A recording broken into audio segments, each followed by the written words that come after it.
Alright guys, so meron tayo ditong blower or fan blower motor.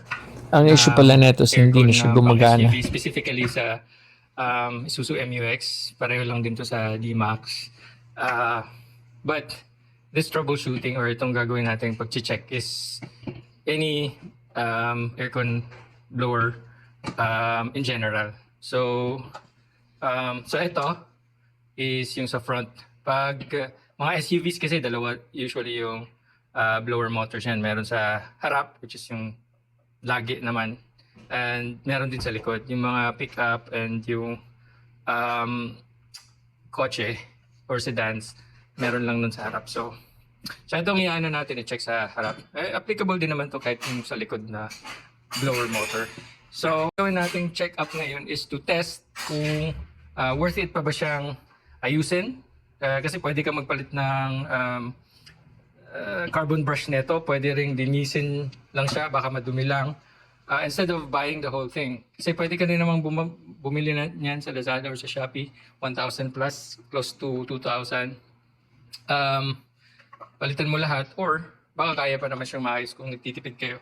So check natin. First natin i-check is tester muna tayo. So meron tayo multi-tester. And check natin yung resistance niya. Alright? So, tanggalin lang natin itong breathing tube. Okay. Tabi lang natin yan. Alright, so ito yung contact niyan. Okay, so dalawa lang naman itong terminal nito, diba?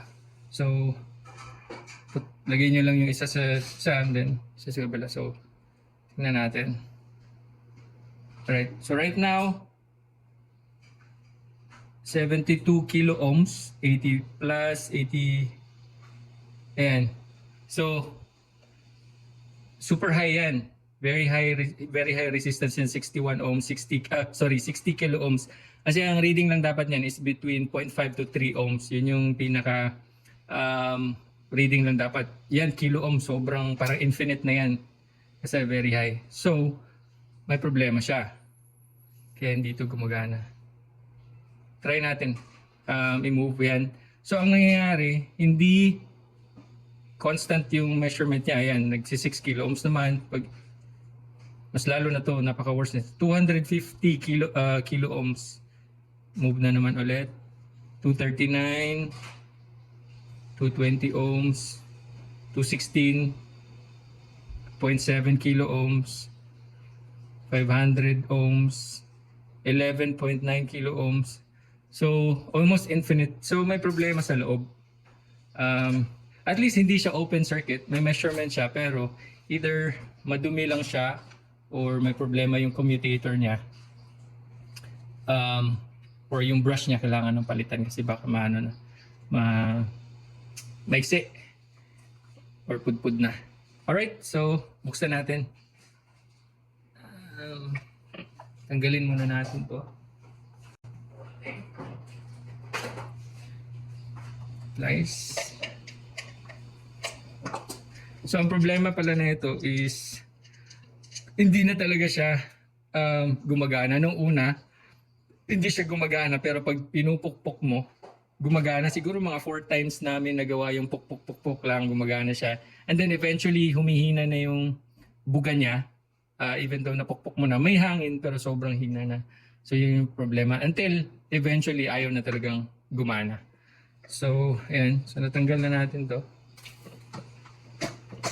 Okay. Lagay natin sa gilid. Meron tong ayan, screw.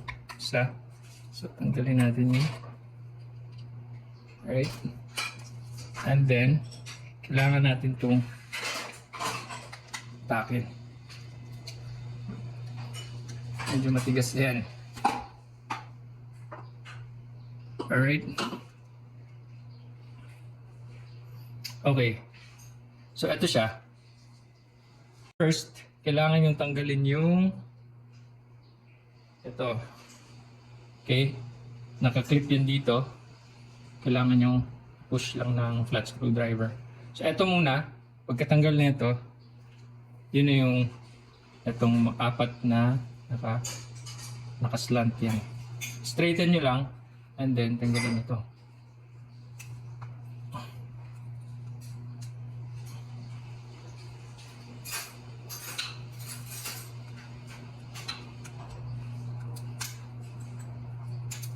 Ayan.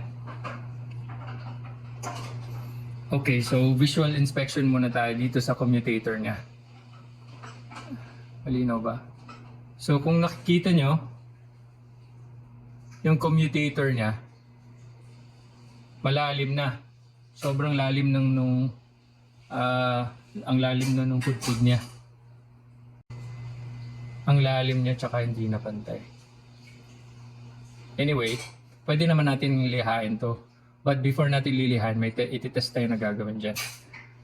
Right now, next natin titingnan is yung brush. Carbon brush. Kita nyo? Sobrang iksi na lang.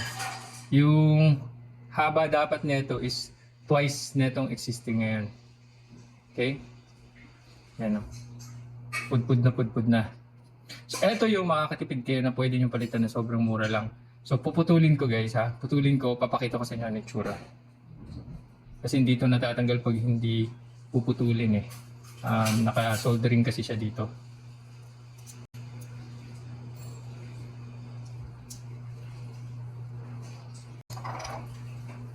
Okay. Ito niya yan. Shirita. Okay. Mahaba to. Doble ng length niya ngayon. Ganyan nakalaki yung naputpud. Tapos tingnan mo yung ano nyo. Kita niyo yan. Hindi na siya pantay. Meron siyang uka-uka. Hindi pantay yung pagkapudpud niya. So, kung gusto niyo makatipid, ito lang yung bibili nyo. Okay, yung carbon brush, 50 pesos lang isa nito. So, isang set, 2 pieces, 100 pesos lang. Sobrang tipid nun. But, bago kayo magpalit nito, titingnan nyo muna yung commutator.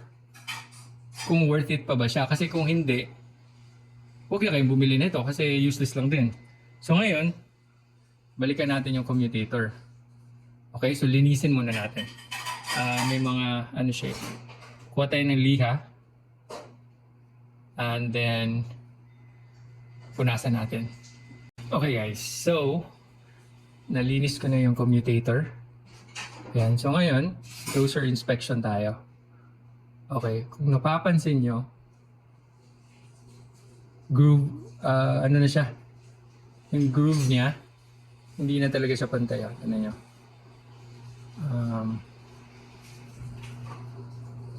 Tingnan niya. Other than the fact na okay lang naman sana kung malalim siya pero pantay yung straight siya. Pero kung titingnan nyo, yan. Not sure kung kitang-kita. Ayan o. Para siyang ano na lubak-lubak na siya. Okay? So hindi na siya smooth, hindi na siya patag. Kahit na malalim, okay lang sana. Pero hindi na siya patag.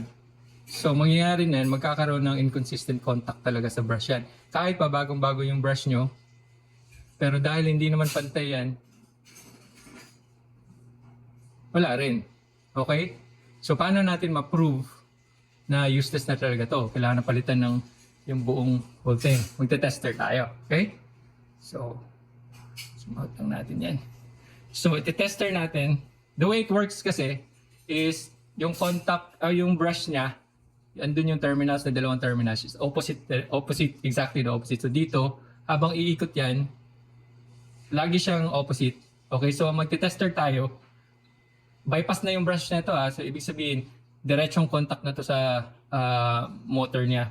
So, test natin yung dito sa, ano niya, kaya to gumagana in the first place pag pinupukpok. Kasi minsan, pagkapukpok mo, nataon na nag-straighten yung sa lubak.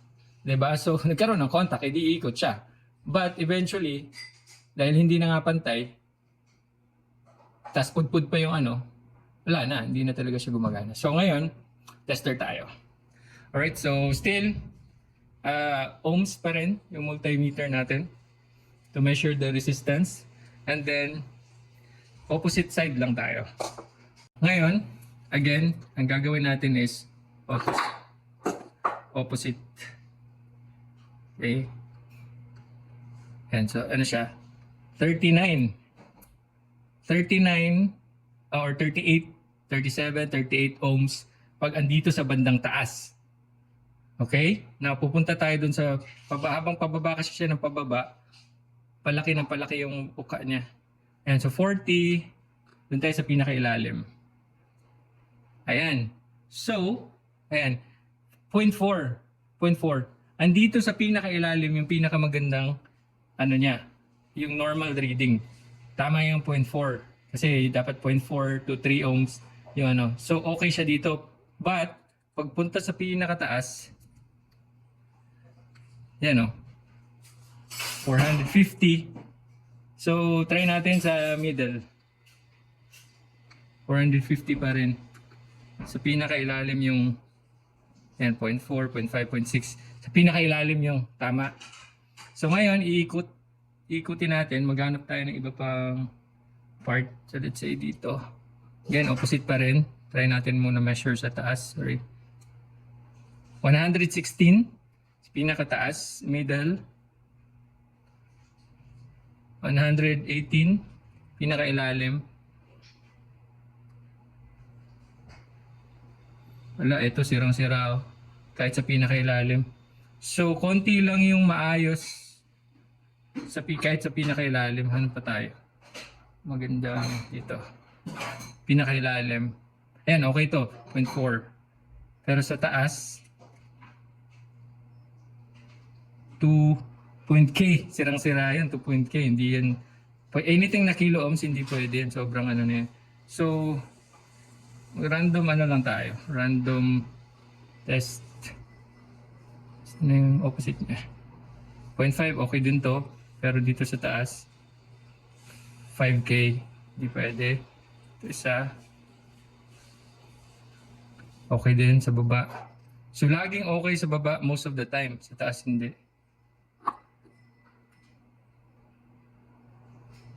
Dito, okay din yung baba. Okay, halos lahat yung baba. Oh. Pero may nakita ko kaninang hindi okay yung baba eh.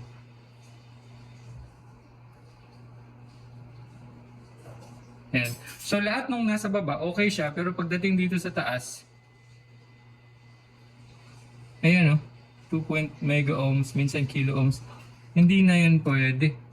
Sige, sabihin natin pinakagitna na lang tayo. O, 2.2 mega ohms. Halos infinite reading yan. Eh, yung, ano natin, yung carbon brush natin, dito yan. Dito ang tama niyan. Sabi yan. Yan, ganyan siya. Ganyan, diba? Ganyan. Oh, so, kung titingnan mo to, dito siya to umaano sa gitna. Eh, yung reading lang na okay is dito sa baba. Sa pinakababa. Here. Eh, what if hindi nga lumalapat dito to? Diba? Kasi ang target naman nito is dito sa pinakagitna. Yan, pinakagitna. Swerte na lang kung tatama siya dito, siguro pagpupukin mo, which is hindi na nga yun, ano. So again, ang maayos lang na reading natin is dito sa pinaka, ano niya, before siya nag-start lumalim. Okay, dito. Yan. So, ang pag-test natin dito sa baba, okay. Gitna, hindi na. Mas worse dito sa pinakataas. Dito. Okay? So, pag ganito na yung sitwasyon, lubak-lubak na siya, sobrang lalim na rin, pangit na rin yung reading, hindi mo na kailangan bumili dito. Kahit sobrang pudpud na to, useless na rin. But, kung okay pa tong dito mo, okay pa dito mo, okay din yung tester mo, pag test mo dito sa commutator niya, worth it pa siya na ito lang. Diba? Ito lang palitan mo. So yun, pag ganitong case, wala na, kailangan nating bumili ng Buong blower motor assembly. madali lang naman palitan. Kung sakaling okay pa yung commutator nyo, bibili kayo ng ganito. Ganito lang yan siya eh. Mahaba yung brand new nito. Ganyan. 2 peraso, 100. So parang 50 each. Yan, may haba. Dalhin nyo lang to sa auto supply. Dapat madala nyo to. And then, isoldering nyo lang. Isoldering nyo lang yung dito sa terminal. Kita nyo yun. Yan yung terminal mismo na pinagsasaksakan nung dun sa mismong sasakyan sa ilang iputulin. Dito nyo lang din isolder pabalik. Tapos may spring naman yan eh. Spring loaded. Okay? Kahit hindi pa kasama yung spring sa pagbili nyo, okay lang kasi meron naman, okay naman yung original nyo usually. But I think kasama usually yan. Okay, kung nagustuhan nyo itong video na to and you wanted more of these tutorial or DIY videos in the future, just click the subscribe button and then like and share na rin.